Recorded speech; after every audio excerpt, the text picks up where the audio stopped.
تمام دیکھنے اور سننے والوں کو السلام علیکم۔ ایک دفعہ حضرت عیسیٰ علیہ السلام ایک جگہ پر بیٹھے ہوئے تھے۔ انہوں نے دیکھا کہ ایک بوڑھا شخص بیلچہ اٹھائے اپنی زمین سے جڑی بوٹیاں صاف کر رہا ہے۔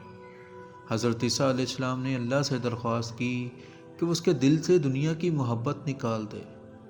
دعا کے فوراً بعد بوڑھے نے بیلچہ زمین پر رکھا اور آرام کرنے لگا۔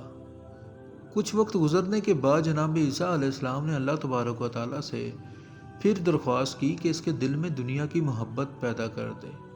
آپ علیہ السلام نے جیسے ہی یہ دعا مانگی تو بوڑھا اپنے مقام سے اٹھا اور بیلچہ اٹھا کر دوبارہ محنت کرنے لگا۔ حضرت عیسیٰ علیہ السلام اس بوڑھے کے پاس گئے اور پوچھا، تم نے بیلچہ ایک دفعہ زمین پر کیوں رکھا اور پھر تم نے دوبارہ کیوں اٹھایا؟ بوڑھے نے کہا، میں کام کر رہا تھا کہ میرے دل میں یہ خیال پیدا ہوا کہ میں ایک بوڑھا شخص ہوں، کہاں تک محنت کی زحمت برداشت کرتا رہوں گا؟ ممکن ہے کہ میں ابھی مر جاؤں تو یہ محنت میرے کس کام آئے گی؟ یہ سوچ کر میں نے بیلچہ زمین پر رکھ دیا تھا۔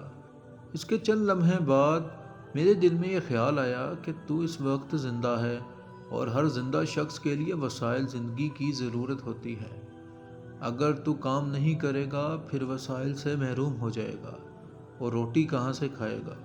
چنانچہ میں یہ سوچ کر اٹھ کھڑا ہوا اور بیلچہ ہاتھ میں لے کر دوبارہ محنت کرنے لگا۔ اس واقعے سے ہمیں یہ سبق ملتا ہے کہ اگر انسان کے دل سے دنیا کی محبت ختم ہو جائے اور اللہ تعالیٰ کی محبت پیدا ہو جائے تو اللہ تعالیٰ کے دیے ہوئے کم رزق پر بھی شکر ادا کرتا ہے اور ایک پرسکون زندگی گزارتا ہے، جبکہ اگر دل میں دنیا کی محبت پیدا ہو جائے تو اس کے دل میں لالچ بڑھتا ہی جاتا ہے اور وہ کبھی پرسکون زندگی نہیں گزار پاتا۔